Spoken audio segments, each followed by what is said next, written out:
আমি রাজার ছেলে ছিলাম, আমাদের এই গতি। সংসারে আসে আমার গো তোমার গো করতে করতে না আমরা ভুলে গেছি আমরা কোন বড় বাপের ছেলে। মা বাবাংশা জীব লোকা জীব ভূতাং সনাতন, আমরা ভগবানের সনাতন অংশ। এটা আপনাদের আসার আগে সে মায়ের মুখে দুধ দিয়ে দিন, তোমার কি খেতে হবে তার চিন্তা আছে মা, শুধু একবার তার হইয়া দেখো, আনন্দই আনন্দ। আর যতদিন এই সংসারে আমার আমার করবা দুঃখের শীষ।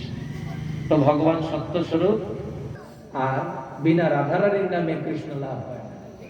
রাধা রাধা করো তো কৃষ্ণ চলে আসে, জানো?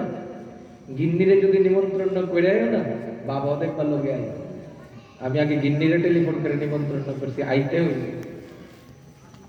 কারণ কান টানলে মাথা যাইবে কই, রাধা রাধা বৃন্দাবন সব রাধা রাধা যাবে। কারণ রাধা নাম উচ্চারণ করলে কৃষ্ণ তার কাছে রেগে যায়। রাধারানীর এত প্রভাব গড়ে